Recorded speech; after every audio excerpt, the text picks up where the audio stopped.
Come on.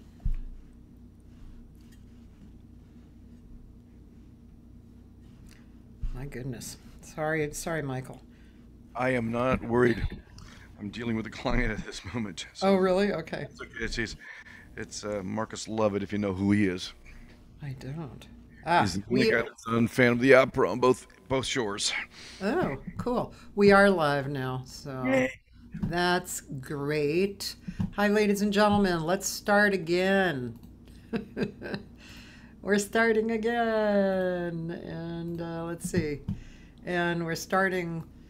My guest is waiting patiently here. Here we go.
great history. Yeah. Wow, very, very cool. Ladies and gentlemen, my guest, my old friend, Mike Hatfield. Cool, man. All the way back there. Shit, yeah. Oh, my God. This is great. Let me just get here on Facebook. Here I am. And now I'm good to go for a while on Facebook, which is great. Okay, I'm all set up. So this is Mike Hatfield. Mike Hatfield and I, in college, had this band, this really cool band called Timber, and not Timber. And remember, we went through all that whole... Yeah, and no one ever pronounced it right. No. But, so we just stuck with the name anyhow. But it was vibes, Mike on vibes, guitar, bass, drums, and me. Maybe a few of you have seen a picture that I posted about with... Oh, I have it. I can put it up when you're ready. Okay, I love that picture. It's a real... It's just a college picture, basically, of the band, and we were in were we in Hollister or somewhere like that? I don't know. It was, yes, we were out where the Bruins rehearse and practice during the off season or whatever. The hockey team. Yeah, I do remember that. Oh, right, because they came into the gig. Yeah. So anyway, we had a great band. We covered a lot of different music because, well, first of all, at that time, that was what was happening. Like you went to a gig and you played everything. You played, like the straight stuff. You played the hip stuff, funk, and we played everything. And it was a really good band. It was way fun. Okay, are you ready? Here we go. We're gonna actually just take a quick look, and then sorry, but I just had to put it out there. Here I am with hairy armpits. I love that about you. I love that. And we were wearing the shirts that we won't name what we called them, but we had those shirts, and they never got washed for years. And I believe you guys were in your underwear. Yes, we are. We're in our skivvies. So there you have it. So we were just, we were all friends. It was great. That was a wild gig and a fun gig, and that I remember my energy at that time was very kind of let loose. I wasn't kind of in control. So you weren't, but that was what we all loved about it because the gig went where it went. Every night it did what it did, and that is how I still live, actually. I remember something that you would say, which I didn't agree with. You said you didn't think you were funky enough, on vibes, which I always thought you were incredibly funky. Yeah, it's just, vibes are not known for being funky per se. The ringy-dingy thing is it's not like a clavinova per se. Though I did bring an example of me getting funky on vibes with Frank Macchi and those guys, which was also back in those days in the early Berklee College of Music time. It must be like it must be the comping, right? That makes it funky or not, right? Yeah, the comping and the sound that accompanies it, and how short or whatever it is, so it rhythmically stands out correctly and doesn't blur other things. Yeah. I have a real pet peeve for vibe players that have, shall we say, pedal to the metal, which means they keep the pedal down too much for me, and they blur all their lines, and that drives me nuts. Yeah, in any instrument, that looks like, God, could we have some space, please? Exactly. You're filling it all up. There's no room for me. So. That's one of my pet peeves, actually, being a singer, but also about singers, too. It's just singers who don't have a concept that, you got to leave space, It is tough. It's hard to do that now. In an interview, it could be deadly. It's called dead air. But in a musical context where other things are happening, let things develop. And I keep trying to teach my students, to put a period on your sentence and wait for the next paragraph. I like that. And yeah, the other one, the one of my that Gary Burton taught me, which I still use to this day, is just because your mallet is over the note doesn't mean you have to hit it. And I think that's a brilliant thing. Yeah. Because vibists, when they're letting a note ring, we're doing nothing. You know, sort of like a piano player too. You put your foot on the pedal and you just wait.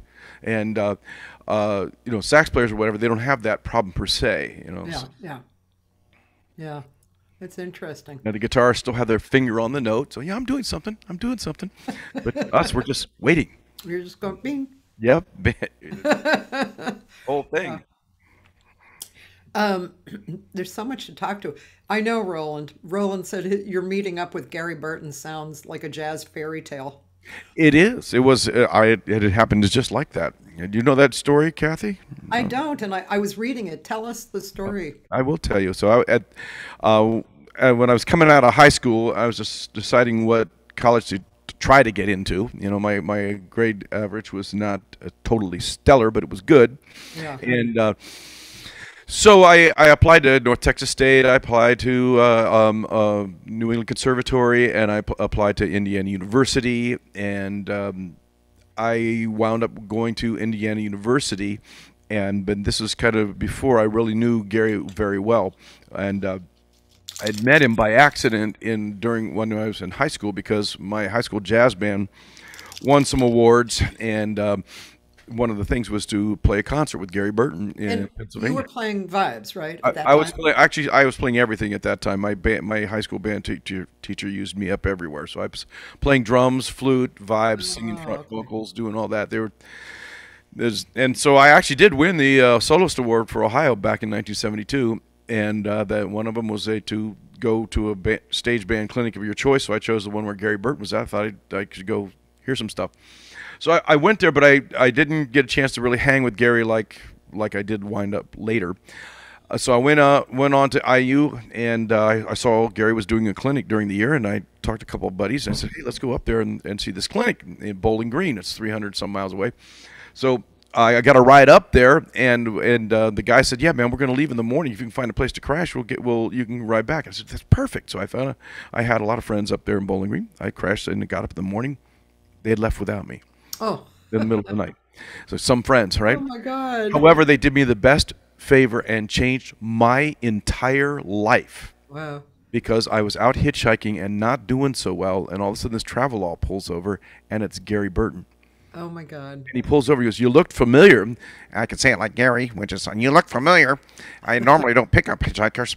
And then the other miracle was his house was 5 miles from my dormitory at Indiana University. Oh my God. And so he gave me a ride to my dorm. So we talked for hours. And he gave me all this music. He says, Mike, all the Vibes players are in Boston. You really should be there. That's in Berklee. And I'll get you in if you want to go. And I said, yeah. So he wrote me a letter like immediately. And I switched schools. Oh my God. So I'm just curious, did you know it was Gary Burton the second you got in? Yeah. I was like, oh man. You know, it was a big shock. You know, I'm just a long-haired guy in a pea coat, back in 1972. And all he knew, I was an actor. Wow, that's amazing. That's really a cool story. And it changed my life. And so then I studied with him, and then he got me my job at Berklee, and I taught there for a couple years, and met the people that I still play with the rest of my life, more or less. Really? Yeah, I still play. I still play with Frank Mackey, even on a couple of his last records, folk songs for jazzers with Tierney Sutton, and it was and Ellis Hall. That was cool. Yeah, it was all cool, very cool. I wonder if Dennis Dreeth had something to do with that, with his studio or something. I don't know. I tracked at Frank's, and Frank has a studio in his house. It's immense. Yeah. And, so I brought all my marimbas and vibraphones and bells and everything down and did my tracking there. Okay. The horn section tracked together. Yeah, I just wondered because Dennis loves both Ellis Hall and Tierney, and he's usually involved with projects. Well, his projects usually include them. So I was just curious. But yeah, so that's interesting. Yeah, and I loved Ellis back in the day, man. I remember Patty Unitas, and Yeah. I love telling this story because Ellis was auditioning chick singers at that time, shall we say? I can say it that way, and and I had asked Patty, "Did you audition?" She goes, "Oh no, he's not going to hire me." I said, "Are you kidding?" I said, and of course, if you remember Patty, she was like 5 foot tall and as white and as Irish as you get, and. But the sound that came out of her mouth was nothing at all like that, and Ellis is blind, and so he'd already picked his vocalist, but I called him up. I said, "Can you just listen to her?" And he goes, "I'll just have her come in." And she came in, and he just switched. He just said, "I'm sorry, you're it." And so she toured with Ellis for about 2 years. Oh, wow. Yeah. That's a cool story. Fire plug, like sort of like. I don't remember what she sounds like. I'm gonna have to write down and check it out. Is she still... There's not. She's I don't believe that she's in her right mind at this stage of her. Oh, really? Yeah, unfortunately. Oh. But Yeah, I'm gonna have to check her. But what a sound she had, and Yeah. I dearly loved working with her. She toured with Timbre for a year or two. Really? Yeah. Oh. You mean there was life after me? Yes, there was life after you. Unfortunately, yes, but no one held the chair like you, Cathy. Well, I guess I did leave. Well, I left in 75, and I went to. I was with Ron Peters. We were boyfriend and girlfriend, and then we went to San Francisco, and that was too much like Boston, and we moved down to LA, and I was going to go to New York, and then I met my husband, my first husband.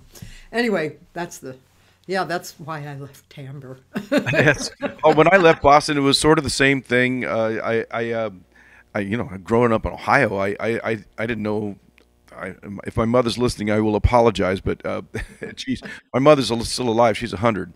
Oh my gosh! We all went to her party 2 weeks ago down in Scottsdale, Arizona. My brother, everybody were all there. But anyhow, I thought she was a great cook until I moved to Boston and just sampled some other cooking, and I realized I've been missing out.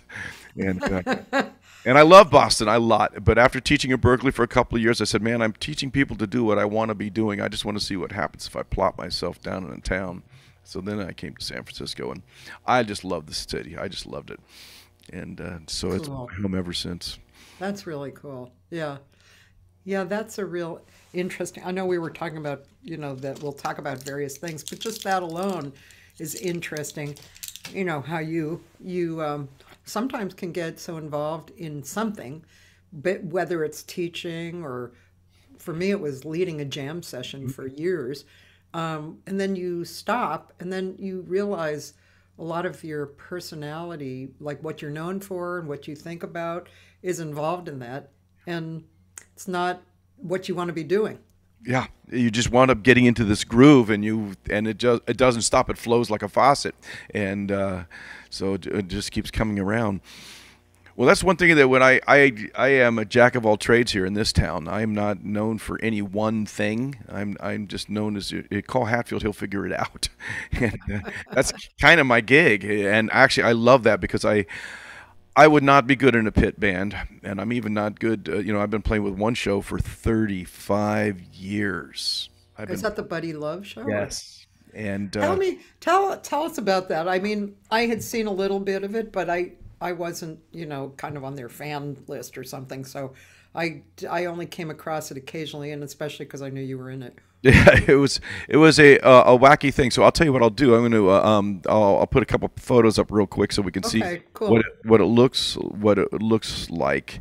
And so here's the original band, more or less, and just the three of us. That's that's Buddy in the middle, and that's me with hair. I love my hair. And Marky Baum, who is also a great saxophone player and played with Eddie Money for years. And toured with 2 Tons of Fun and all kinds of guys. I remember them. They were amazing. They traveled with fried chicken.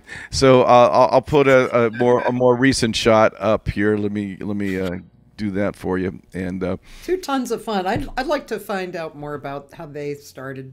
Oh, look at that! You guys are so adorable. Okay, so what happened with that? And this is entertaining because This has to do with more jazz players and Berklee people and that sort of thing, but a particular band friends of ours called the Dinos, which had Mike Hyman on drums. If you know Mike Hyman, I don't.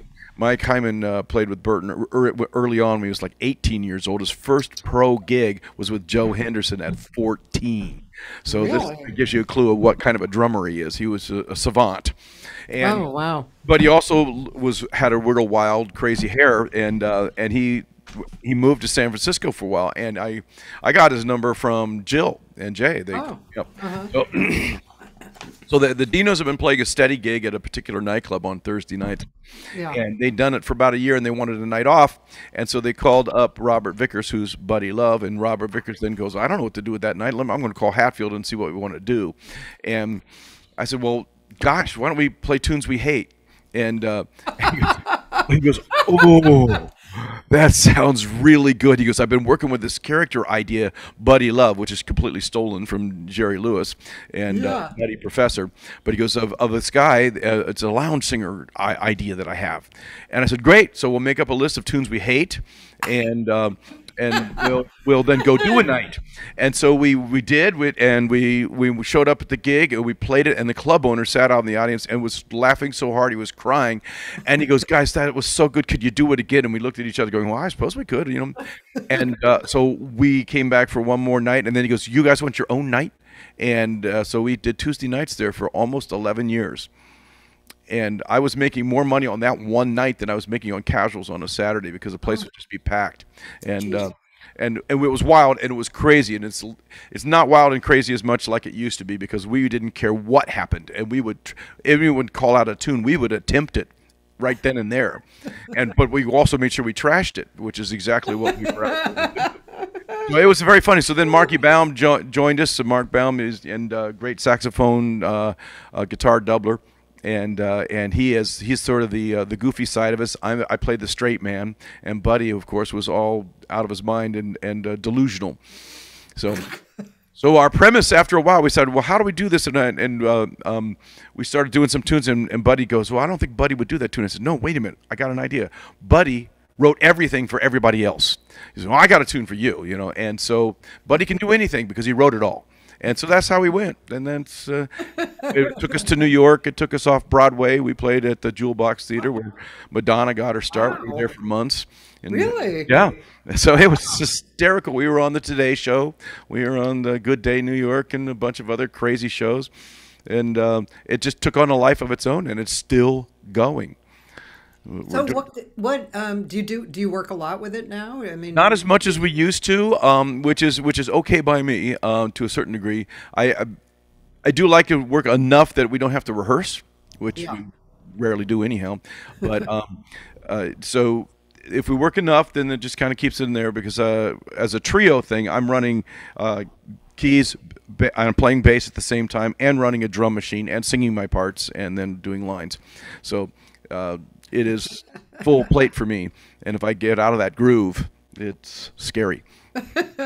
So, and do you do like parties or? Yes, we do. What you do basically now? Yeah, actually, what happens a lot now is they'll have us come on and they'll have us do a half an hour or 45 minutes of a show, and of course we make fun of all types of music, and rock, country, everything. We just tear it apart, but beautifully, and with 3-part harmony, done in a way that makes you laugh, and they can't believe they just did that to that song. But so anyhow, we do that, and then we'll just go ahead and play dance music after that, and then we'll take a break, change back into our regular clothes, and do that. And I can't believe it's been part of my living for all these years.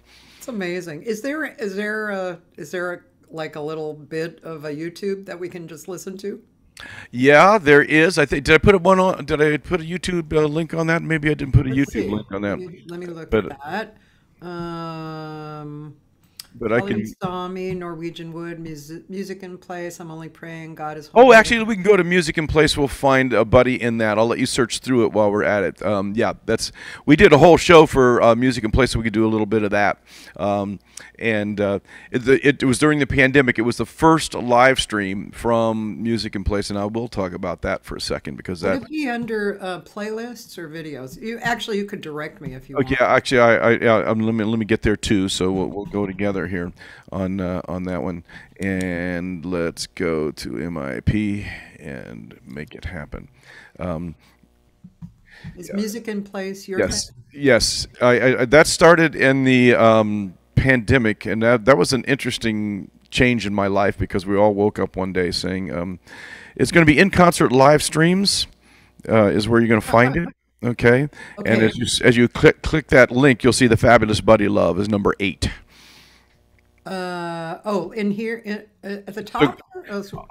It's so when you go to Music in Place and you're in there, you'll see. I mean, Playlists or I can show it from here, Kathy, if you want.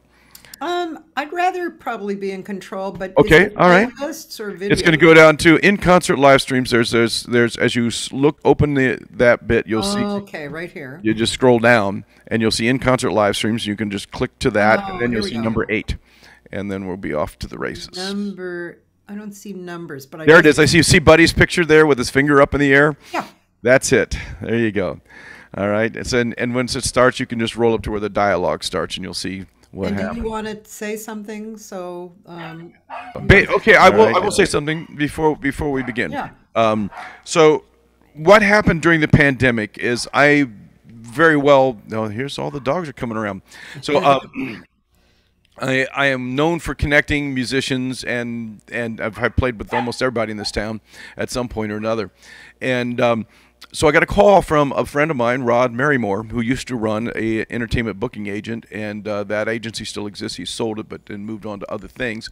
And he goes, "Look, I got $5,000 that I just want to give to some musicians, that you think need it." And and I said, "That's great, Rod, but we're not doing that." And he goes, "What do you mean?" He goes, "They're not going to just get the money." I said, "They're going to need to learn how to survive in this thing. And so what we're going to do is say, you have to create a musical project, and then we'll give you this money." And he goes, "Oh, okay. I might have some friends that might, be interested in backing this up." So then we started a 501(c) to do just that. And so this Fabulous Buddy Love Show is our very first live stream in my warehouse. I built a sound stage in my warehouse. So as you roll it, you'll see what it is. And this is ground zero on live stream for us. That's so cool. So wait, you have a warehouse? Yes. Why? Well, that's another story. yeah, and I will continue. I am a guy that that people call, say, hey Hatfield, man, can I borrow your PA? And that happened a lot. And I finally said, you can rent it. Yeah.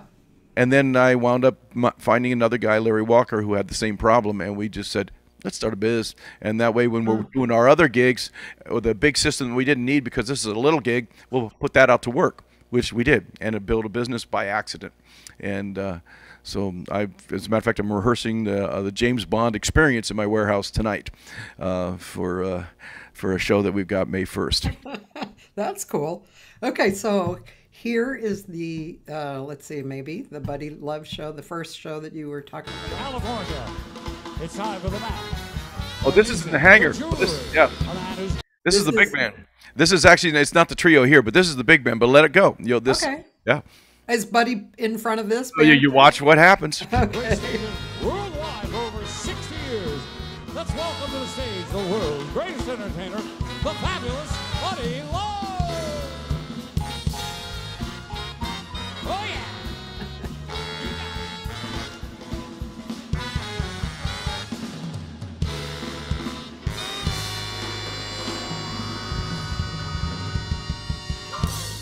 Oh, yeah. How you doing, folks? Welcome to Las Vegas, Nevada. Or Richmond. We're always in Las Vegas. Whichever you choose. It's good to be with you. We got a little thing that I wrote for Mr. Bobby Darin in 1963. Here we go.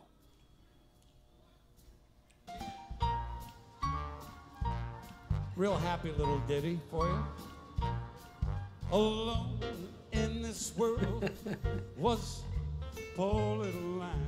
It's the most musical, tasteless thing ever. It's about a little girl freezing in a tenement apartment. Sung very happily. Parents had gone to their final reward, just leaving their baby behind. You hear that poor little chick? She was only 9 years of age when mother and dad went away. Still she bravely worked at that one thing she knew, to earn a few pennies a day. Oh, she made artificial flowers, artificial flowers, flowers for ladies of high fashion to wear. She made artificial flowers, those kooky flowers, fashion from Patty's Fair. Okay, we can stop this now. We'll go to another one. So that is actually in an area of the East Bay where they used to build tanks and things like that, and airplanes. And as a matter of fact, they underneath us they make exoskeletons for the military. We needed a place that was big enough that we could put the big band in with social distancing and keep the techs far away from everybody. This is right during that part of the pandemic. So go back to your live stream thing. We'll get a trio in for a second, and let's see where that is. Oh yeah, it's going to be number 11, and that'll be the trio. Now you'll get to see the bare bones. Wow, this is amazing. I mean, it's great. There it is, the trio. You see the black and white photo there with the three of us. There we go. That's it. Okay. Okay. And now this is my warehouse. This is the warehouse again. Yep. Interesting. What day is it? There's a props How company. long have we been down here? Yeah. 6 weeks? Guys, you're not going to believe this. What? You're not going to believe it. What? I got a call from this guy, Rod Merrimore, swinging cat. He's got this thing called Music in Place. And, guys, we got a gig. We got a gig. Right now, get your guitar. We'll do the big intro. Okay, big intro. I'll be right back. Well, this will be great. Right. We're doing it, Rod. It's going to be great. Fabulous. All right, ready? Okay, we go. Good afternoon, ladies and gentlemen, and welcome to Las Vegas. Buddy's Bunker is proud to present the man, the music, the jewelry, a man who's graced stages worldwide for over 40 years. The themes from the movies, the songs from the Broadway shows, the hit records he's written for Frank Sinatra, Tony Orlando, Tom Jones, Robert Goulet. Barney. Let's bring him on right now, the father of folk, the deacon of disco, the cardinal of calypso. Ladies and gentlemen, he's not having a perfect hair day, he's having a perfect hair decade. With more paternity suits than leisure suits. Let's welcome to the stage right now, the world's greatest entertainer, the fabulous Bud E. Love. Oh, yeah. This is great. Fantastic. He's such a swinging cat, that's Buddy Love. Thank you. His friends are wearing Don't stand, folks. It's unnecessary. The crowd goes crazy with the talent that he brings. That's right. You'll need your Ray-Bans when he dons his Put them on, diamond folks. ring. You're going blind. I know you are. That man's a catch me out. That's Buddy Love. Ka-chow, ka-chow, ka-chow, chow, chow. Here's Buddy Love. Oh, is it good to be back? I'm telling you. Great. Even from the bunker, I spent a fortune on this thing back, during the atomic age. Boy, is it coming in handy. You guys enjoying yourselves down here? Yeah. Well, yeah. But this is our time. The food's good. The food's great. My valet, Leon, has really stepped it up, I'm telling you. Right now, though, we're going to give you a show right here from Las Vegas, Nevada. It's Buddy Love, Marky Love, and Mikey Love. It's our shining hour? Shining hour, baby. Here we go. Chicka, chicka, chicka, chicka. That's it. This will be my shining hour. calm and happy and bright. In my dreams, your face will flower through the darkness in the night, like the lights of hope before me, or an angel watching on me. This will be my shining hour till I'm with you again. This will be my shining hour. In my dreams, your face will flower like the lights of home before me. I've got Mikey watching on me.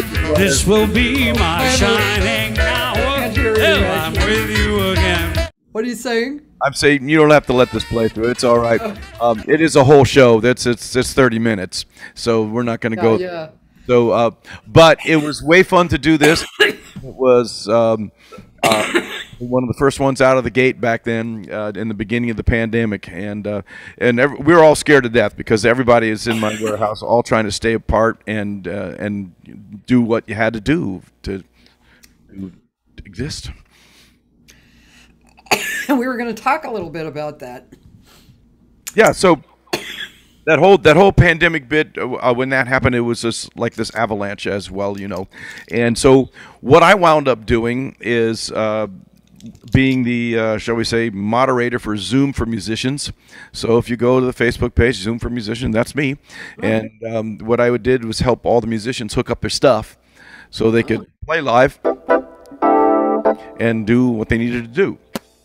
Right, live right then and there. So, you know, so that's and I've helped people all over the world. At one point, I had to get a moderator for England. I had to get a moderator for Australia because the musicians were panicking all over the world trying to figure out how to navigate this thing, and to keep. Did you guys ever find something solid to work together? Actually, what most of the guys that I know that are doing broadcasting or thing are using loopback if they're Mac people, and which then means that all your audio, no matter where it comes from on your computer, all comes down in stereo right down the main pipeline and not delayed so much. So that's a big deal. You still can't play together. You'll never, not on Zoom at this point, but you can on a little funny device that looks like this. So yeah. So that's a jack trip, and you can do it. I see, yeah, jack trip, I heard about that. Yeah, they're in stand. Boy, can you imagine that? That would have been like the crowning glory, you know, being able to play together. And jack trip does do it, but again, and it's now they've done a new version, so it's less learning curve. But it was a learning curve before. Yeah, yeah. And then plus, you have to get all your students on it. You know, that was the biggest hassle for me. Was, you know, I had students on iPad, students on this, students on that. Still doing, you know, still teaching, but not a lot. Yeah, yeah. My teaching has picked up. I have several students who come to the house and then Zoom, you know, which is great. I even sometimes I query the students like, who are you and how did you find me? Yeah, I know. It's like, I'm not sure. I want them to just make sure who you are. Most of my students come to me because their parents call and say, you're our last ditch attempt. We heard that you can handle problem students. And actually, they're the ones I want. They're the ADD kids. They're the kids that are completely obsessed and not fitting in, and music is their release. And it's sure, so I've one of my kids is now full grown in at New York University and already writing shows. I mean, big shows. So wow, I'm happy. That's cool. Yeah, it's so. I've got a couple of good students, and I like them when they you know. My favorite thing that I ever got, I can say this without saying names. A few years ago, I got a letter from a mother, and she goes, "Well, I'm packing our daughter for college." And at one point, she looked in the car and said, "Mom, I got to take some clothes out." And she goes, "Why?" She goes, I can't get all my instruments in." and I was so happy because she was a sullen little girl when she came here. And when she left, she was playing drums, guitar, bass, keys, singing, and writing songs, and a garage band maniac. So, And that makes me happy. That's because both her parents were shrinks, and so she had a tough life. So. Wow, that's cool. That's pretty cool, isn't it? It is. I'm very happy about that. Yeah. I can make a difference that way. Yeah. So, yeah. So you're a person who's just like everything that comes up in front of you, if you have the time and the desire, you just move towards it, right? Here's what I normally do, and I'm guilty of this, and you're probably as guilty as me. The phone rings and someone says, "Can you do this?" And you go, "Yes." And you hang up the phone and go, "Holy shit, what did I disagree?" Then you figure out a way to do it. And that's kind of what I've done. I'm always interested in projects and different things and different kinds of music and stuff. So, and I am the jack of all trades, master of none. You know, I am one of those guys that is like, people like it when I'm on the gig because no matter which way the gig goes, I got music that will cover. So, what's your well, gosh, all your instruments are probably equally as under your fingers. Most of my stuff that I do right now actually is mostly piano and piano left-hand bass gigs. That's really something that solo piano gigs, I still do them. I just did one. I did one yesterday. The client I did a solo gig. It was me and my machines and just me myself taking requests and doing whatever. And the client emailed me this morning saying, well, my neighbor came over and says, "How large was that band you had over there?" He says, "Hey man." And I don't like to use tracks. I like to have immediate control. So it's just me and my machines, and so what can I say? It works for me. Yeah. So I still do it. Are you into composing in various ways for various reasons? I am. I did Easter Prelude for cello yesterday, and so I had Nikki Welsh here from the California Symphony at my church. I'm a church musician too. Oh, so cool. every Sunday for the last 20 years, yeah, pretty much you'll find me at Unity Spiritual Center in the corner of Ocean and 19th Ave, and I've outlasted 7 ministers. So there you go. You always need music. Yeah, so I only had her, but I had Julio Reyes, a classical guitarist as well. So we played some stuff together. They each played some solo stuff, and we did some duo stuff. And so yeah, it was fun. Yeah. And I like doing that kind of stuff. And I also write for quite often. I belong to a club here in San Francisco, which shall not be named, but I wind up having to write a lot of horn and string quartet stuff for that, and it gets performed. Usually just once, and but I'm a Sibelius user, so I have files and files and files. Yeah. And of course, you, my friend, are welcome to any of them if you need them. Okay, I'll have to go investigate them. Yeah. Did you find that? I mean, is your composing more for projects, or do you just compose? I don't compose on any regular basis. I need a gun to my head usually, Yeah. and I write because it has to be written, and or there's nothing that I can find that I do it. So I wrote a lot of church music, and shall we say it's not exactly new agey. It's all over the map, but it's like they would say, we're going to talk about this subject, and they'll outline it in a paragraph, and I'll look through all the regular church stuff and all the new thought stuff, and I go, God, I hate it. I just I can't play another, thing like that, and it just doesn't sound right. So I just write something that would go. Actually, on those links, if you want, you can listen to my biggest church hit for a second. Okay. It's called "God Is Holding Me Now" on there, and that is actually one where I've gotten videos from churches performing my tune all over the United States. Cool. So. Sorry, let me start that again. And this features one of the New Thought's biggest sellers, Karen Drucker. She's a big deal for that thing. She flies to different churches every weekend. And I was doing the recording at her husband's studio, and she heard me do that song, and she says, "I want that song." And I said, "Oh well, okay." And she goes, I said, "But maybe." She goes, "Well, we can do a duet." And actually, but she put it in a key that is like, okay, I'm gonna have to sound like Bryan Adams on it, but. We can listen to the first bit because it's a meditative piece, and then we can jump in. You can hear me doing my best Bryan Adams imitation. Oh, good. Okay. All right.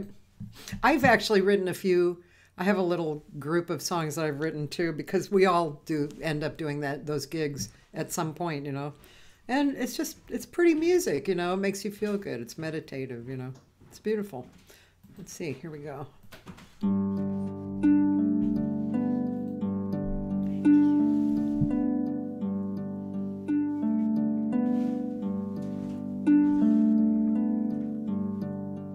What's my hurry in this fury? God is holding me now.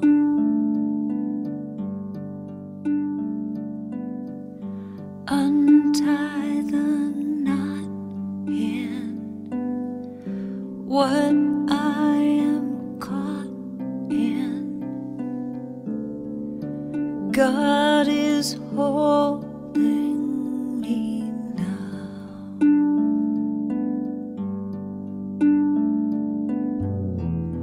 Relax my hands and rest my eyes. Take a deep breath and realize that I can do this. I'll get through this. God is holding me now. You know, skip ahead towards the last little bit, and then yeah. God is, I'll get realize. Relax my hands and rest my eyes. I'll take a deep breath. Realize that I can do this. I'll get through this. God is holding me now. Beautiful. And actually, I like how you sound. It's a little higher than I anticipated the tune to be, and anyhow, But but you it was sound all right. good in that range. Thank you. Yeah. And Karen helped push that tune over the top, because she's one of those persons that, you know, okay, if she's on my label, all of a sudden I get a little more attention, so that was good. Nice. That's very nice. Let's see. Yeah, Roland is your fan now. And he wants to know what your dog's name is. There's 3 dogs here right now. My wife is an animal rescue person, so our permanent residents are Carmelita and Ziggy, and then the one little long-haired dachshund that's been, not dachshund, but I mean Chihuahua, is Bonnie, and she's a foster. And she's decided that she only likes me, which is distressing my wife no end. Sitting on the couch, the dog looks at the couch, looks at her, looks at me, and goes, "You." And so, anyhow, she hasn't left my side for the last couple of days. Oh. And, you know, so anyhow, but we also rescues kittens, so we have 6 kittens right now. Oh, wow. Down the hall here is you can see the French doors. Yeah. That leads into her kitten rescue room. So there's nothing but 6 little tiny kittens. So. You know, I knew somebody like that, although it was a lot more than 6, and which it was kind of shocking. Yeah. You know, it was like, I don't know, maybe 30 cats in this kind of room off to the side, and they were all in there. Yep. Here's the thing. This I'll grab Bonnie here. Hey, Bonnie.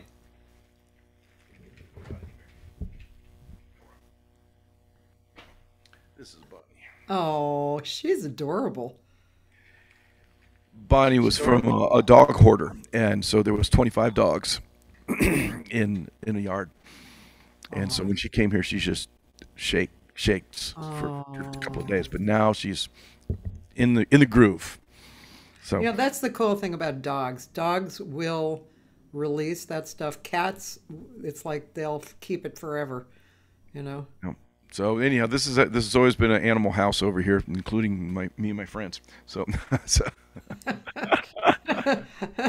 Okay. So, wow. Okay. So let's see. What have we knocked?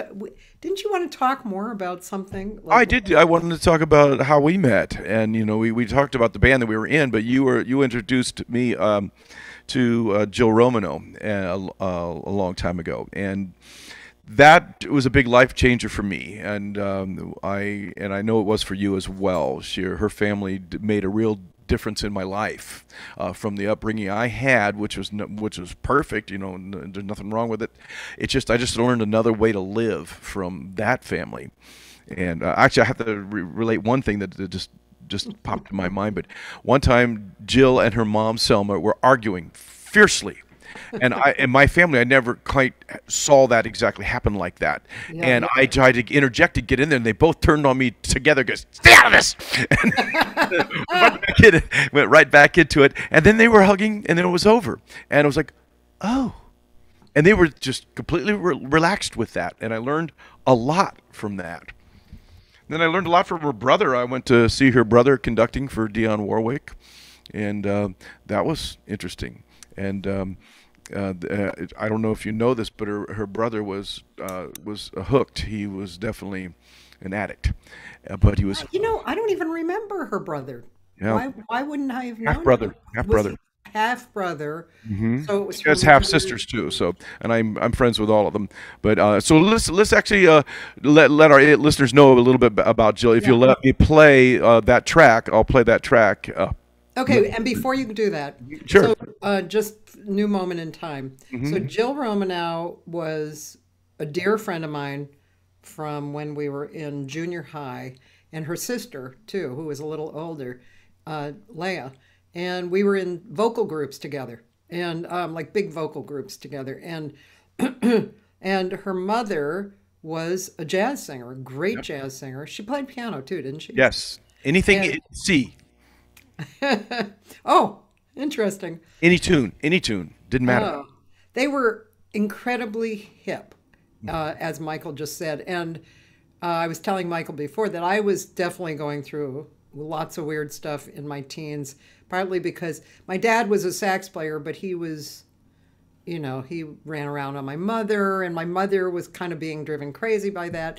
So, and I had twin sisters who were musical, and we all made music together, but I was confused. And so going over to their house was, this beautiful thing for me, because there was sanity. Yes. There was love. There was a lot of love. Yeah. And Jill was a really great singer. And she taught me actually some really, just her singing.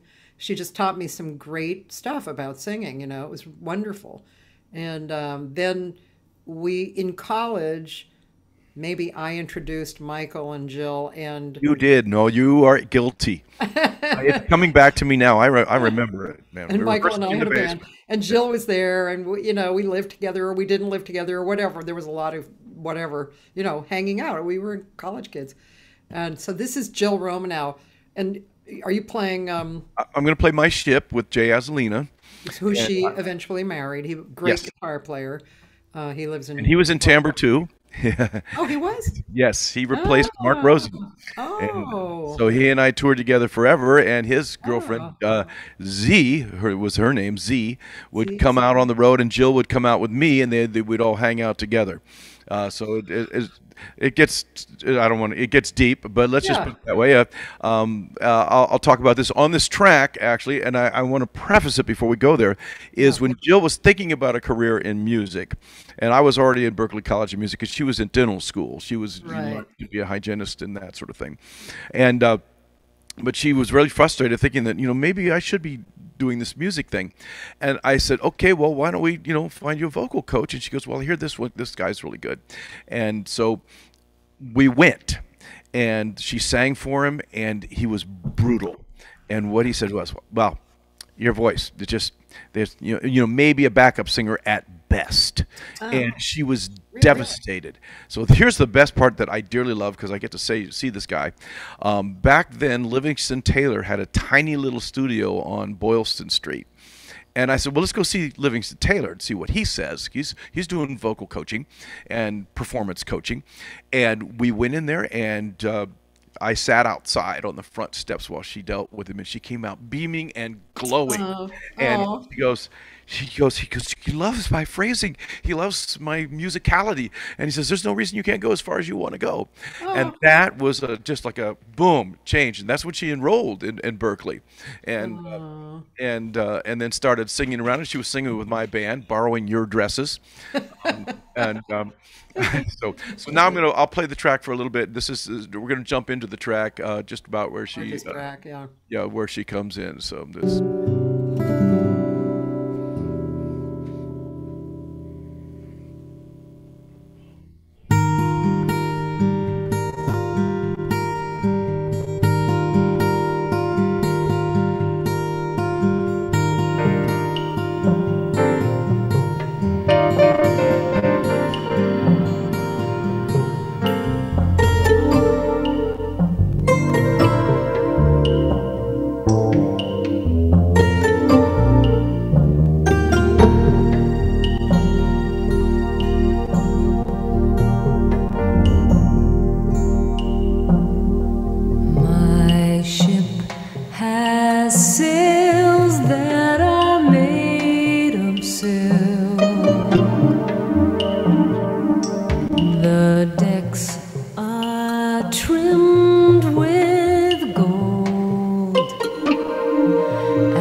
So beautiful. Really beautiful, timeless arrangement.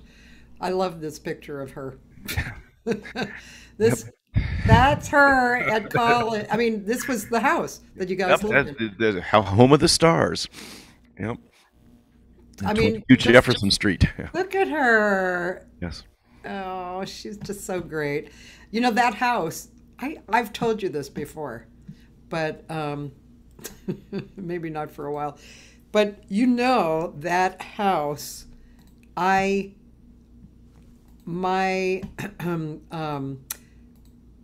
band in high school lived there, and I was at that house in high school. Good Lord. It was it was a huge farmhouse, you know, divided in half. Yeah. So it was a Isn't duplex. that weird, though? Yeah. That is That's a great. so weird, man. So that's why you were in my band. I could smell the vibe. It happened, you know. You know, for years I had like a wall hanging from there. You know that picture? It was a wall hanging on some kind of mat with two people from like the 1800s dancing. Do you remember that one? God. Coming back to me. Yep, that house was great. I know you interviewed my brother a while back, and he wound up buying that house. Did you know that? I don't know if I knew that. Well, So, like after college. after college. So Kenny Cervinka was still there, and so we'd been renting it for 10 years, and so it's a long thing, but we were trying to count roommates, and we quit at 35 that we could remember. There was more, and everybody who was on the road stayed there. Mike Stern crashed there all the time. He left guitars there. At one point, I had to call him up. I said, "Well, you've left an ES-335 here for 5 years. Do you want it back?" He goes, "Oh my God, I forgot that guitar." You know, so, but Danny Gottlieb used to crash on the couch a lot, and Wow. you know, so yeah, we had Man. had a That's crew. a long time ago, man. Jeff That's Richmond a used to long be there time. all the time. Yeah. Really? Yeah, because Brad and Jeff and Mike like to play together a lot. My brother Brad was playing bass with them, and so he would crash there. And I have a good joke with him, but I brought it up to him. I saw him at this club that shall not be named, and brought it up. That I remember he was going through a period of going, man, I'm not working out, and so I helped him with that a little bit. I said, I know what you need to do, and he came back going, yeah, look at this, man, look. So there's some stuff in there, but I can't get it on the air. Well, actually, I owe Jeff a call because he just called a few days ago. He lives walking distance from me. So He's a wonderful player, tasty player. Yeah, I know. He really is one of my favorite guitar players. He and we have a group together called The Moment. He's not really playing so much right now because his health is a little funny, but that group is Gary Fukushima on keyboards, no bass player, and Brad Dutz, crazy percussionist, Chuck Manning on tenor, and Jeff. And it's a really quirky, cool group. Did I ever send you any music? I should send you. No, but I should hear some of that or get a link to that.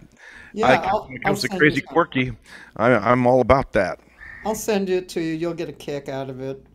Yeah.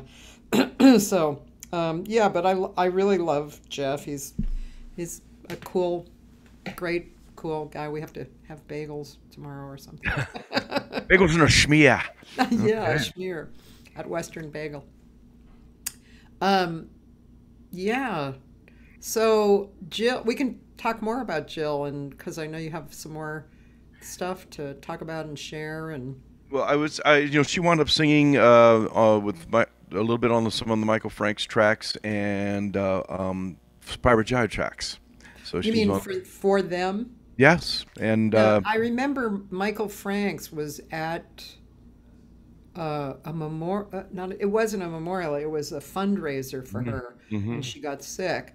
And I happened to be there, and it was a beautiful theater in the New York area on the Hudson. And Michael Franks was one of the performers, as was Michael Brecker. Mm-hmm. Yeah. They had Michael Brecker just lived around the corner from them in Hastings on Hudson.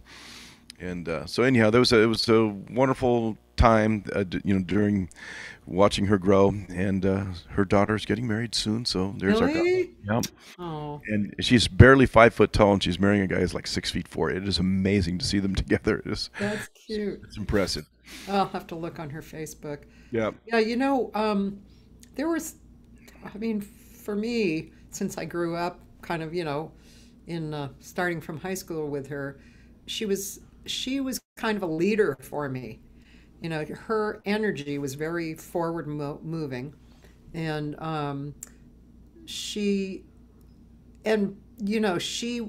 wasn't singing a lot with like Michael Brecker and Michael Franks, but she knew everybody, right? It was like, yeah. And also there was just kind of an interesting observation that I had when I moved out here after a while. And because Jill and I were kind of like peas in a pod, right? But she was in New York, I was in LA, and I could see that in New York, the challenge was to jump on the wheel, which she was good at, And then the challenge out here was to create the wheel, That's exactly I was it. good at. Yep. So that was kind of an observation, being her friend, like we could actually see that in each other, That is one thing. When I moved out here, and I coming with my East Coast energy by that time, I thought this town moved very slowly. Yeah.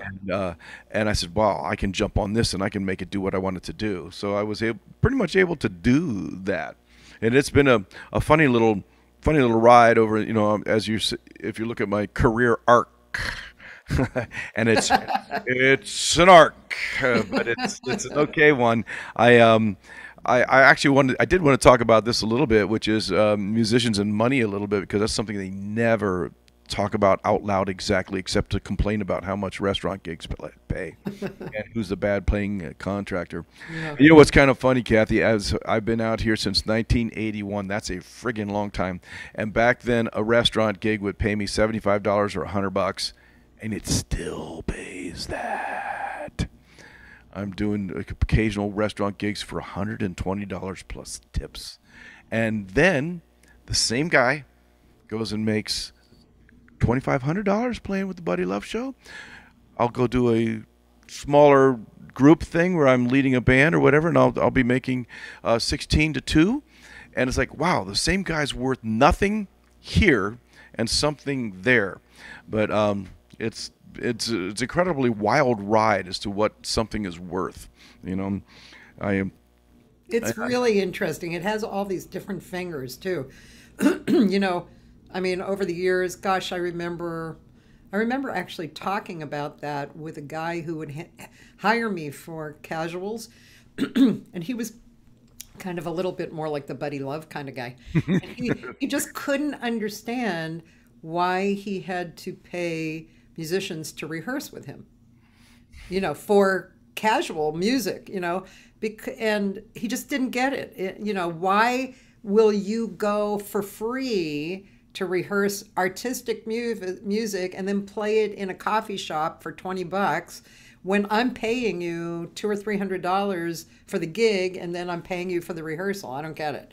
And yeah. It's all about the content. It's Yes, all about the content, and that's the thing is. Unfortunately, on a lot of restaurant gigs, I'm still doing what you would say a solo thing, or solo piano bar, all that. And I still take all of those gigs if I like the place and I like the food, I'll go. And so I've been playing a lot at the Left Banks here. There's one in Menlo Park and one up north, and it's French. It's a French restaurant, and they give the musicians carte blanche with with the menu. Yes. Ooh. So that's the one trade-off I'll do, and that's okay with me. And I just like to be able to play and keep my feet wet. That's a part of it, at this stage of my game too.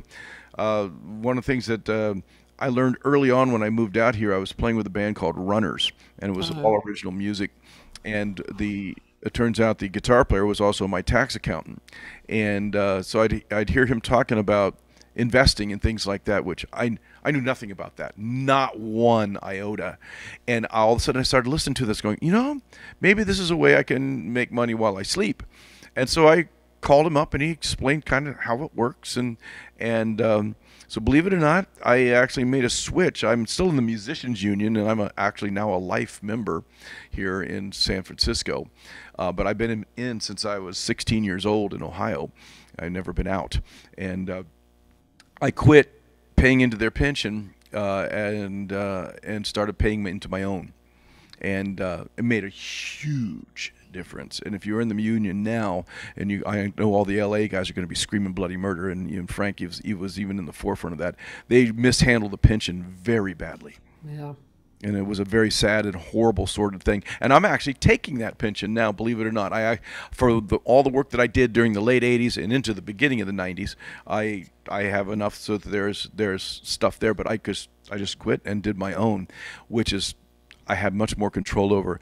And if anybody ever wants to learn about that, I've actually taught lessons in that. Oh. I'll just say his name is Nick. Is a keyboard player friend of mine, who was a touring guy for years, and he came off his tour, and he's my age, and he realized I don't have any money. He goes, I had money forever. It always seemed like I just had it, as pocket full of money. We're working. I play a huge concert. I got a pocket full of money, and I said, yeah, you managed it wrong. So I help with that a little bit, and it does take time. Doesn't take much. That's what I try to convince musicians to go. I don't have any extra money. It's not extra money. It's the money you have, and you just put a little bit of it here, and you just do it regularly like that. It's like teaching compound interest, and it made a difference in my life because I knew that I was never going to be, shall we say, a million selling record guy. That's it's not going to happen for me. I'm going to be a work-a-day, manual labor musician. So it worked out for me, and learning how to do that, and finding out that it wasn't that complicated. Yeah. And even with cheap gigs, I have one friend of mine who put all his money under the mattress, and I am not joking when I say that. I have one friend of mine who had $100,000 under his bed.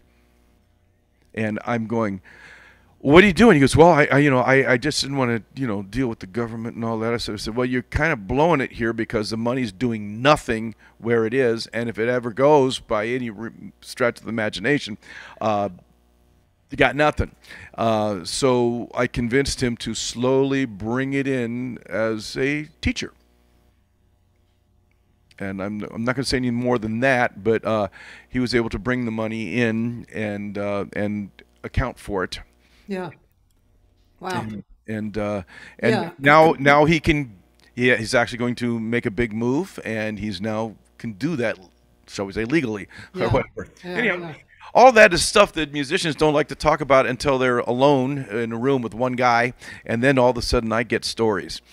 And but it's no one wants to openly discuss it in a the backstage.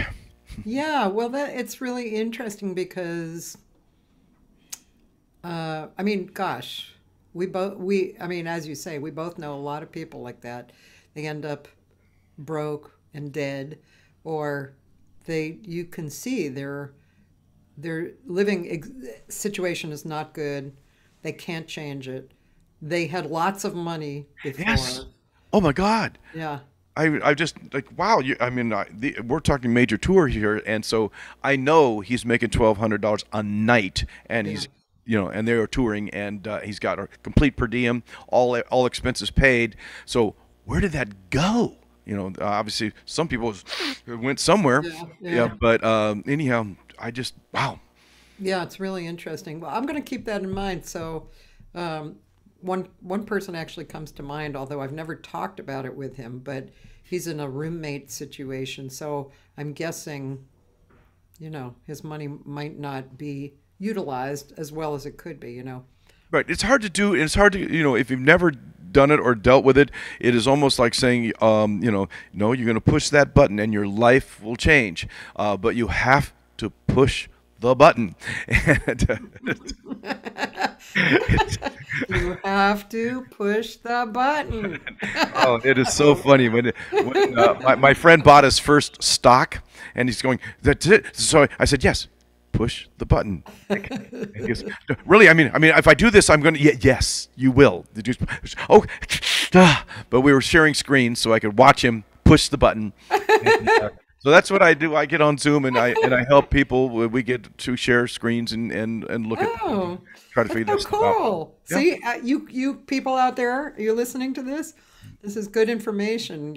Contact Michael through Facebook or whatever. Yeah, you'll find me. But I help a lot of people with arrangements and that sort of thing too, doing the same darn thing. I do collaborations and that sort of thing. I don't know if you are a Segal-Garcia user, but I can't not have it. And I don't know your working methods, but I have a couple of things that I do. I don't know if you've ever. Actually, I should just talk. Let's geek for a second. Let's do a little. Okay. Have you ever tried the Photoscore app part of Segal-Garcia? It comes bundled with. I have it. Definitely, I have it because I upgraded my computer and I had to upgrade Sibelius, so I got Photoscore as well. But that's not where my normal operations head. I normally use Sibelius, to copy out a chart, in nicer, clearer stuff. Yes. Yes. I like to do it for my originals because then I can shift around. Absolutely, you want to change keys, you want to add horn parts, you want to do Yes. Yep. So I'm kind of a low end user. Okay, well I can help speed that up for you, or change or add some cool fun ideas to that. But the new Photoscore Pro, which is you pay a little bit more for it, is extremely accurate. And so when I'm preparing a show, which I do a lot of show prep for people, which could be ancient tunes. I just finished doing a Elvis in Hollywood show. This show was nothing but tunes that Elvis did on movies that maybe they weren't big hits on the radio or the ones we actually know. Like, do you remember the song Rockahula Baby? No. Yeah, well, I know it now. I didn't know it then, but interestingly enough, obviously, if you use music notes or whatever, you can throw it into Photoscore. It is damn accurate now, which then means that I can throw the main lead line and the vocal with all the lyrics into Sibelius as a starting point, and then do all my arranging from a thing that's set up, and I know it's going to match the record exactly, and I love it. So when I'm preparing those kinds of shows, that's very, very useful. Otherwise, I'm entering by hand or entering by keyboard, all the above. Yeah. But I do love the program a lot. All right, I'm gonna sometime in the relatively near future, not right away, but I'm gonna take some time and call you up and hire you to help me. Do you also do Logic? Yes. As a matter of fact, on this, I'm using Mainstage right now for my keyboard sounds that you're hearing.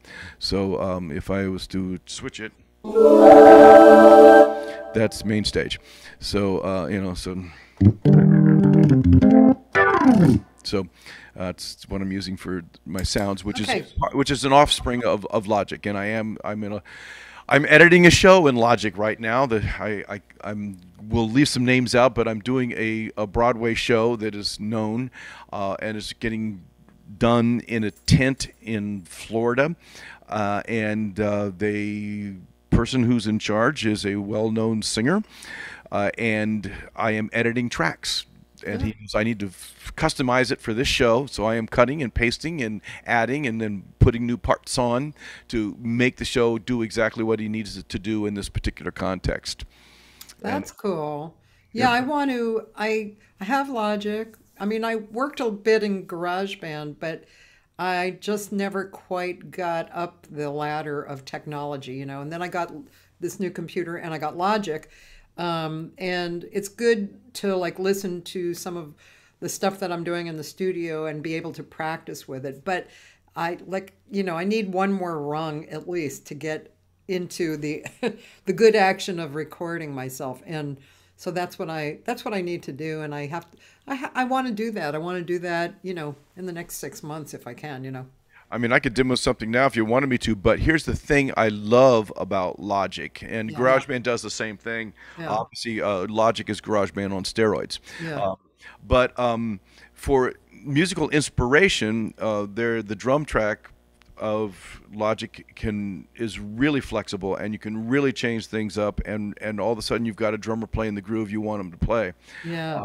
Same with Sibelius. There's probably a part of Sibelius that you've never looked at, and there is a thing which is all these drum parts just already set up that you can paste in, and then you edit to be the groove you're looking for. And then it's actually written the way the drummer's supposed to play it, and it's at a tempo playing the feel, because you can control the feel by, say, I want it to be funky, I want it to be shuffly, I want it whatever, and Sibelius will change that feel. Cool. And so that's very helpful when I'm trying, when someone's trying to do a new arrangement and they want to sing along with it, and I can send them the Sibelius tracks that actually sound like real stuff. Now I can also import it to Logic, and this is geeking out now, way geeking out, but it is one of the things that I do, and I'm a master of none of these things. I can do them all. You know? Okay. And that's the main thing. It's like when I have a project and this is the way it needs to be presented, I can find a way that will work for everybody. Okay, now I have to listen to some music now because I also have to go to the bathroom. Okay. So, so I'm going to come back to this, and which one should I pick? Let's do Let's Go Dancing. You'll like that. Okay, cool. You don't mind if I'm gone for... No, go do your thing. Okay.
I was wondering. I immediately recognized that song, but I didn't know what it was actually. Victor Feldman.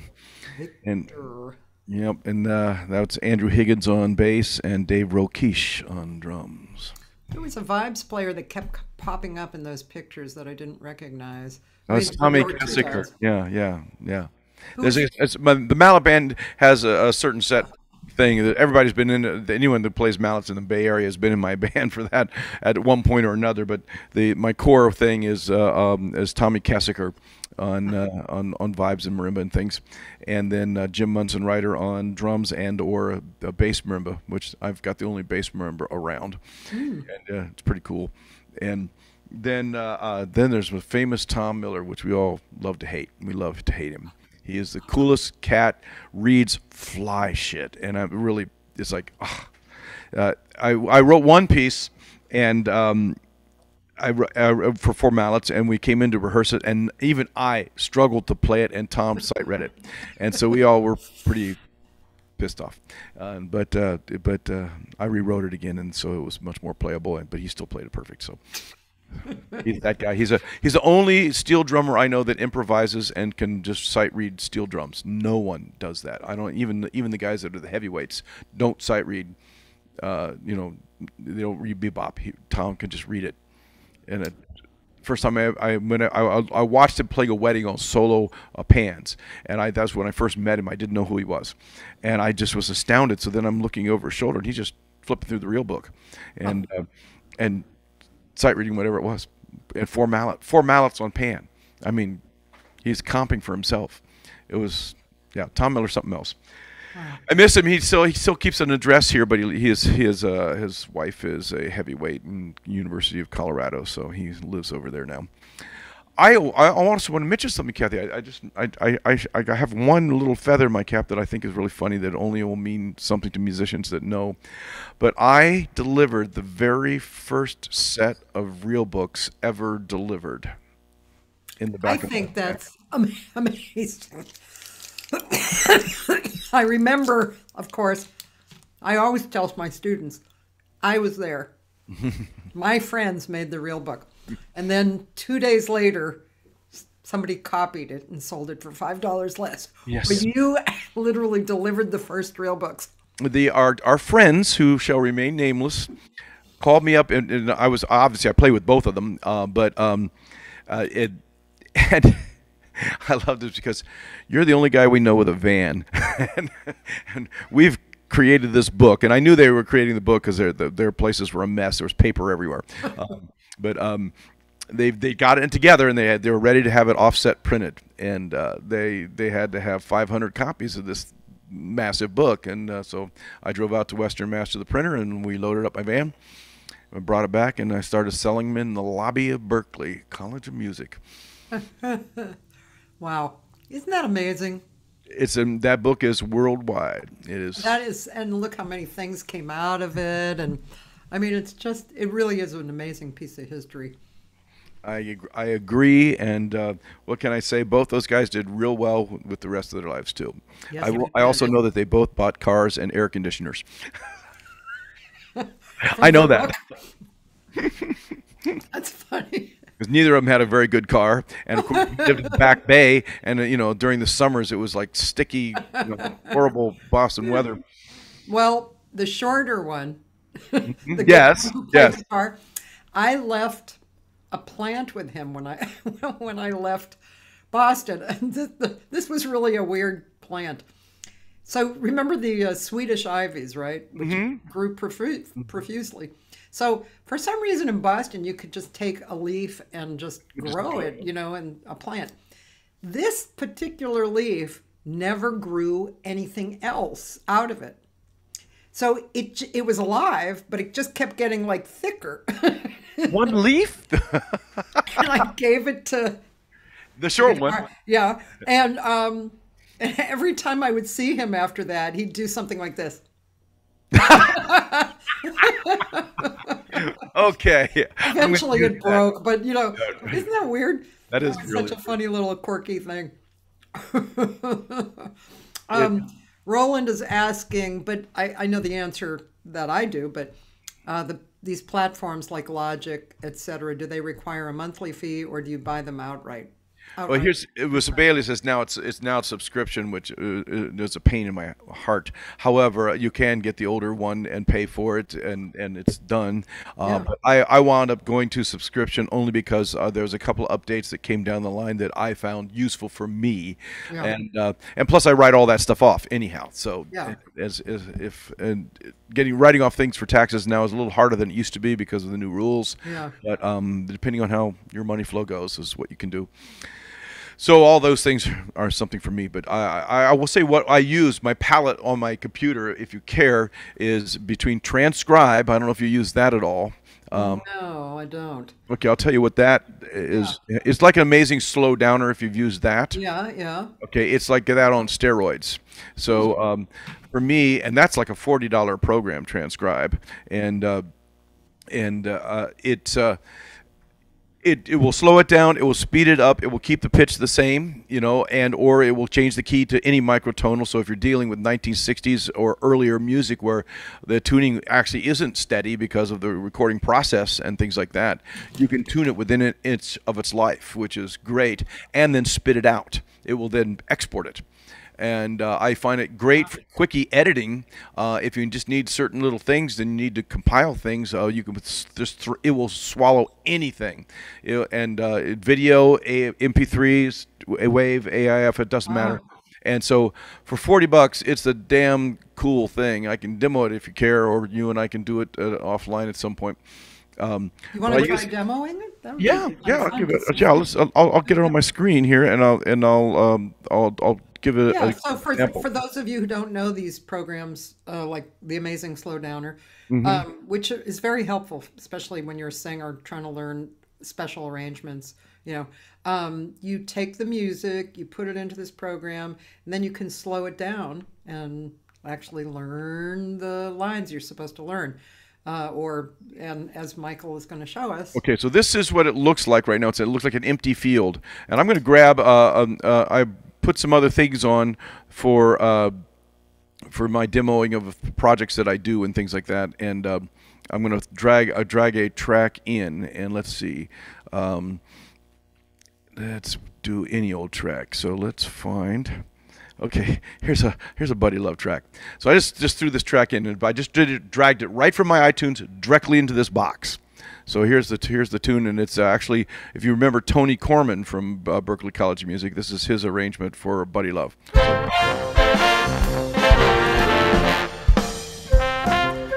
So here's the thing about this: I can actually slow this down,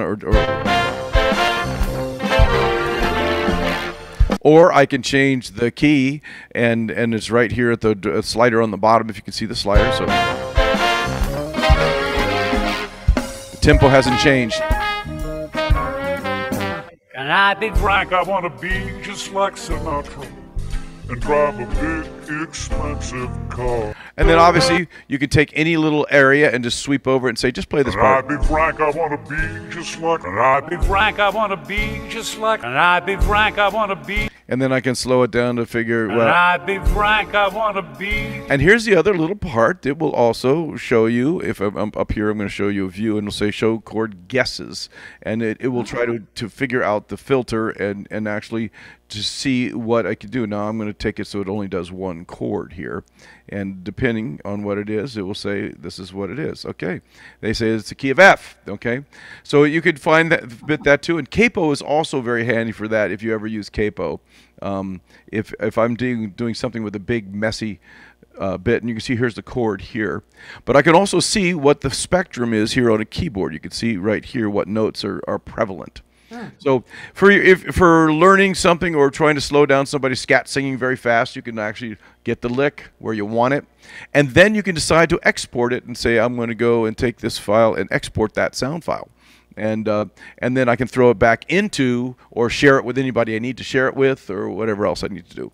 So it's very handy for that. It does other things too. It will you can EQ things out of it. It's so for $40, I can't say enough about this program.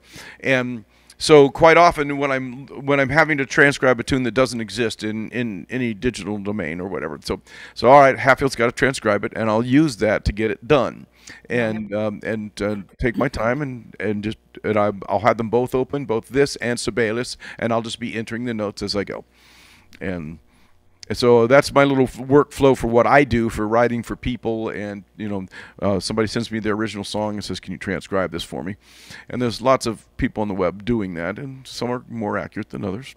Yeah, that's cool. You know what I don't even do, which I kept thinking I really need to do this, and I never did. Which now I'm going to ask you for help. Is plug in my keyboard to Sibelius.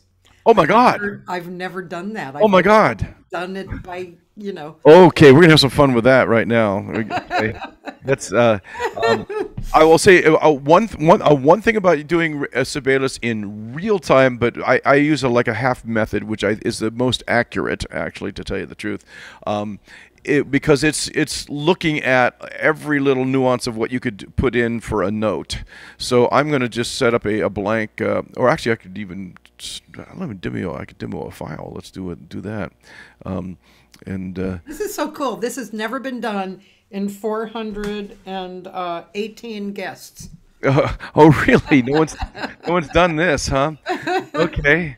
All right. So let's just I'll put a tune up right now that I just did for somebody. Somebody said, "Can you get me? I've Got a Rock and Roll Heart" by Eric Clapton, and so I'm opening that bit and I'll put it on the screen here in 2 seconds, and then I'll show you. This is when I'm working with clients. This is one of the things that I'm going to do. Is okay. So here's my file, and you can see what's there, and then I can show you that most people completely that don't use Sibelius every day completely ignore and forget that parts are where you want to live, and that's this funny little button right here, and this is you want to see what you're actually going to be showing somebody. Okay, so here's an example of a bass line that goes with the tune, which I'll put for the first couple bars, so a bass player playing it on a gig has an idea how the style should go. After that, he's no, I'm fine, I can make up what I need to make up for the rest of the way. So that is an important thing, because here's the score, and if I look, even if I view the score like this, which is the way you traditionally might see it, as opposed to panorama, but I use panorama all the time until I go to parts. But so you can only move so much on a score, because the score wants to line things up in a way so they don't clash with each other as you add other parts. But if you go to a part, you can move something within it anywhere and just say, "I want you over here," okay? And so you can make it read and lay out like you need it. So let's say one of the things on a coda, I will indent a coda, because if you I'm sorry, we're geeking out, if you indent a coda for a sight reader, they know that it's not part of the regular music. If you put it out here like this, they'll tend to sometimes read right through sometimes if they're not paying attention. So by just indenting it, all of a sudden they realize, "Oh, I got it." And so and for me, when I'm writing a thing, I am going to go without a rehearsal. I'm going to say, if you guys have an inkling of how this tune goes, we're just going to play it. And the guys that I work with, that's normal. And at the end of the tune, they're going, "Ha! Fooled him again." It's like, we know how music's supposed to go, and we can create stuff. So I just did this on the fly the other day. So now if I do a new project, and I've got a template going, I'm going to put in my tempo text, which is really fast, okay, or something like that, and I'll put in a metronome mark, and I'll say, "All right, I want it to be 200 beats a minute, and whatever, and I want the key of G, and it'd be the Seagull's tune, okay." And but the main not Seagal. That's the guy who does karate. Okay, he does.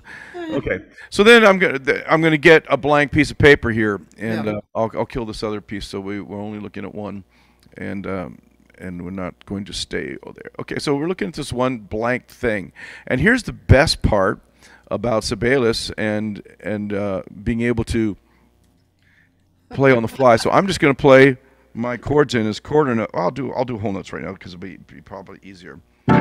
Okay, I mean that's how fast we can go here, and do whatever we want to, and then also it will identify the chords, or I can just say, let's just call this what it is, and I'm gonna okay, there's the chord.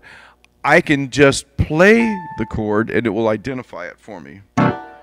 And wow, that's how fast it goes. I don't even know that. Yeah.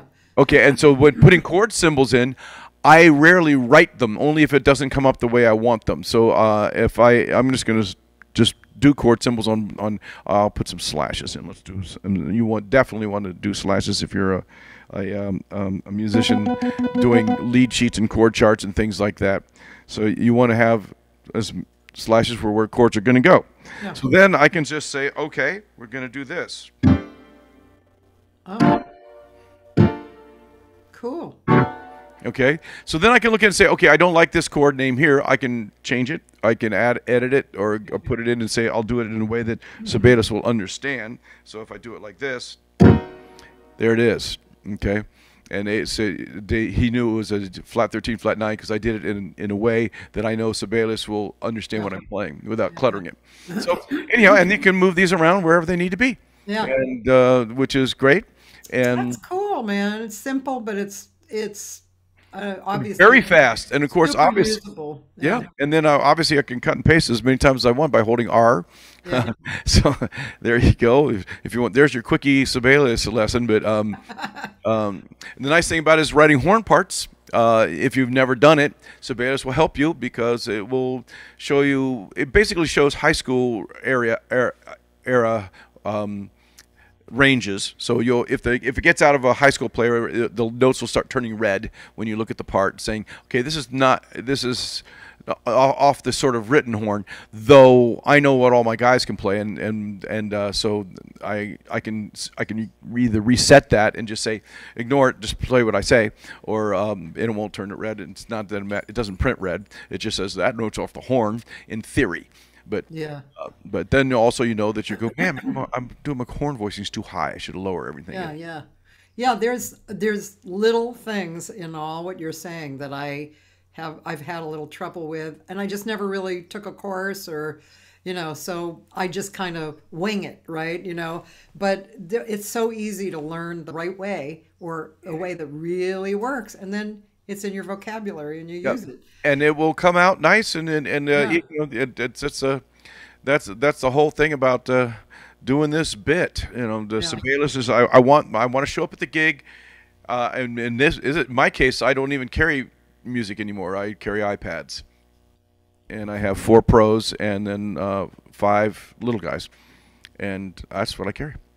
And I have to kind of move into that. I have my one iPad, but it's not helpful really because, well, it could be all my lyrics or it could be my charts, but then if I need lyrics, then I won't have it if I give the piano player the chart. If you give the piano player the iPad. Well, that's why I in my case it says I don't like carrying all the weight, and everybody's getting savvy now, and I can just share my set list. If you use Fourscore, it will all share over an email or on the bandstand with Bluetooth, and I do that. I just said, right now you've got the entire set list, and we've got 5 minutes. Let's go, and Fourscore will do that, and it will also pull things right off a Dropbox at the same time too. So it'll connect. I can help you with that. I have not carried sheet music except for the club that shall not be named. That I have to. They won't allow electronics. So right. No electronics. That's like a private club here. It doesn't. You can't do it. Correct. Although I think they would allow an iPad reading. You just can't be on, Right. This is a little stricter, but as a musical director, which is my job there, they had let that one person deal with computers and or iPads, but I can't just hand out the horn section because there's nothing worse than I printed all parts for 6 horns and four strings, and then the singer goes, "Can we change the key?" And it's like. If I was doing it the way I like to do it, yes, we just go pink, but no. So you'll have to wait till the next rehearsal, or else we'll just let the rhythm section blow, and everybody else is going to try to play it down a step or up a step or whatever we need to do. You know what I'd like to do? What would you like to do? Welcome into the Cathy Segal-Garcia mind. When I hear something like this that makes sense to me, I would like to see if I could instigate a few people like me who you know, have our own books, and we're singers or whatever, probably more singers than anything. And then how to swing over what we have to the most logical usage of it, which you sound like you know. And maybe have like a workshop or a few workshops. Yeah, that would be really cool. I mean, we could actually have hands-on, you know, stuff, and you could show us. Would you like to do that? I would do that. Actually, one of the things that I do here is I work with Pamela Rose at the jazz school, and she has her vocal classes and teaching how to make a living playing music and getting your charts together and or getting tracks or whatever to practice. So I'll create tracks for them in their key, in their form, or whatever they want to do, and then I get online with them on Zoom or whatever, and we go over it and we try it, and we'll change the key right then and there. As a matter of fact, you can throw any of your tunes and say this key isn't right. Throw it into transcribe, change it up a half step, spit it back out.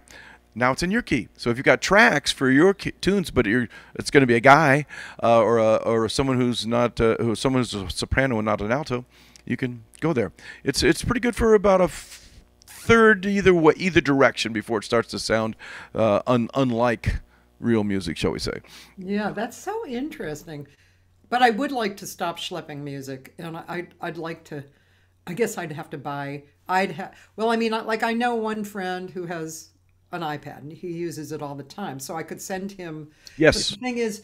You want to use Fourscore is probably what you want to use. I can't recommend it enough. I started out with deep. I have Fourscore. Yes, yeah. And so now if you do a set list there, and I can show you how to do that, it will immediately take all those PDFs in a group and send it to him. They'll all open up just like you did it. And so and if he wanted to jettison a set list after he's done, he could. And that's, you know, for me, I've got, you know, thousands of tunes in there.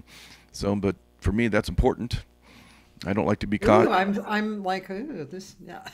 No, I can help you there. This is good. This is really good. This is an area that I have on the side, you know, that I think it's always sitting there, you know, going, you know, you really should get to this. And I actually have, I won't go into it deeply, but I think I have most of my book, which is about 500 songs, in Fourscore. Mm-hmm.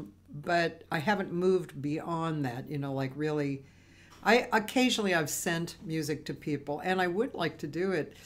I don't know if I can get to it before June, but because in June I'll be going to the East Coast and I have a few gigs, and it would be it'd be great to transport that all before you're even there. And it's like, here's the set list, man. You already know it. You can.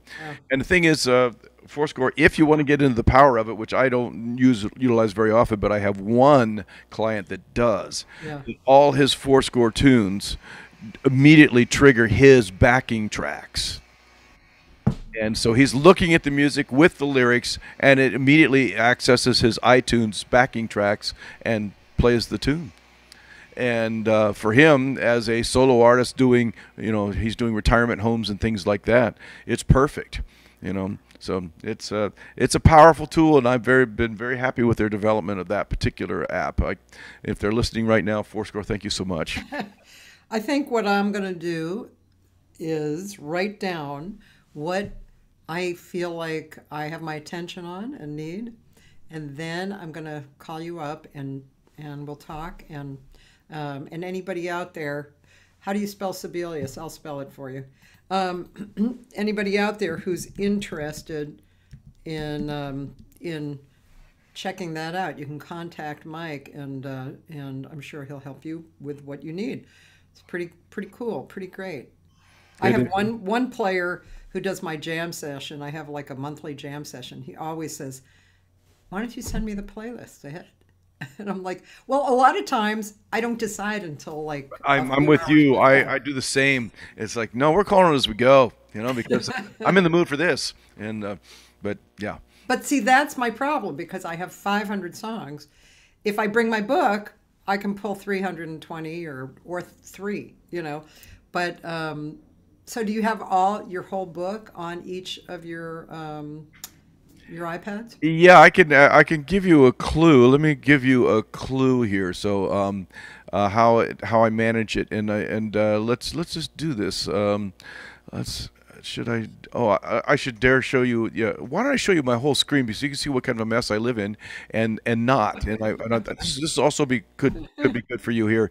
I am going to share my whole screen here in a second, and I'm going to show you a cool little app that would be good for you if you have to do this with clients. So I'm going to do my desktop. So I'm sharing my entire desktop. You're looking at everything I'm seeing. So I have an app that you're going to love. See all my little files where I have, it's crap that anybody with a Mac would have, depending on how they like their setup, their stuff. But it's all in order. However, I have this little app called Hidden Me, and I can just say goodbye. And all of a sudden, it looks like I'm as neat as a pin. And though I'm lying, but I'm not. It's a little app. It's like a $5 app or something. And I love that app because all of a sudden I can, come right back and bring it back in there. Cool. So now I'm going to start hiding some apps. But I'm going to say, here's my Sibelius files here and that's all on Dropbox. Okay, so it always saves to Dropbox because I want to be able to get at it wherever I am, whether I'm in Tokyo or whatever. And I just want to give you a clue that this goes on for friggin' ever. Okay, I write music. That's what I do every single day of my life. Like other people eat breakfast, I write stuff. Yeah. And so there's hundreds of tunes, thousands of tunes in here. And so if I needed Jimmy Buffett and I needed to call up Jimmy Buffett, and I'm going to have Jimmy Buffett right now, and son of a sailor. And this is a whole arrangement actually for the club that shall not be named. And so it has every part is here. And so if you wanted to see what the 12-string guitar is playing, there's the example. And then I said, okay, now you've figured out how it goes. You do the rest. And and that sort of thing. There's even a harmonica part. So the electric bass is all written out precisely as the record until we get to the end where it says, okay, you can figure that out from there. That's that sort of thing. So I have that, and then I also have all my PDFs also in that same bit. So if I go back to the top of my Dropbox here, and I can't live without Dropbox, to tell you the truth. Even with all my clients, you'll see here in a second. These are all clients and things that I do for people. So, and all my own PDFs are in here, and so I have a whole set of PDFs of those. So I can't say enough about using Dropbox because Fourscore will connect to it.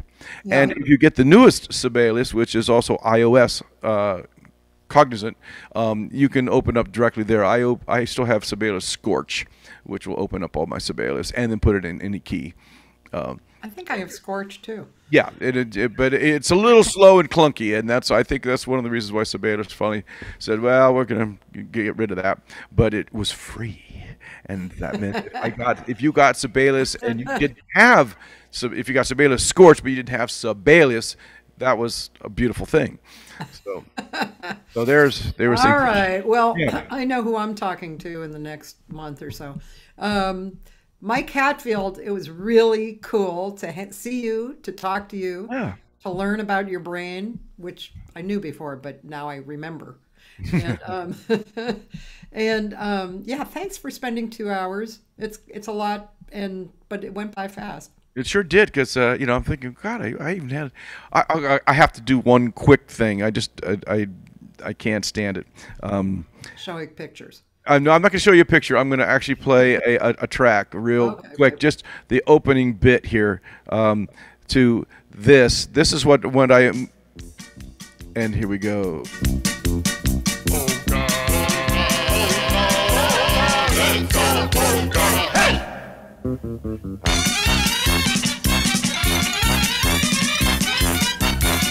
Okay, there you have it. Is that the band in Boston? Yes, that's Booga Booga. And that's me playing piccolo xylophone at breakneck tempo. Oh and, of course, the whole band was always playing odd meters, too. And I'm out of that practice these days. But we were into that. You know, our drummer, whose name I forget right now, in timbre? The original drummer would be Glenn Davis. Yes. Glenn. Yes. So he sent me tracks of timbre. Yes. We sounded damn good. I know. We were really kind of. And that was just a little stupid recorder on the gig. It wasn't like it wasn't studio or anything. Yeah. So yeah, live, not bad. No, I'm in touch with Glenn, and Mark. I miss Chet, you know. Yeah. But Chet is here with me. His, believe it or not, his ashes are on my window. You're kidding. Not kidding. Wow. I see Chet every day. Oh, hi, Chad. Yes. Oh, God. I should tell you, if you haven't been friends with Billy Best, his widow, she's a great writer, and she's on Facebook, and so you would love to read her stuff. Oh. And she wrote a book about that, and there you'll find out some stuff about Chet you never knew, and neither did I. So I have to write that down. yeah, Yes.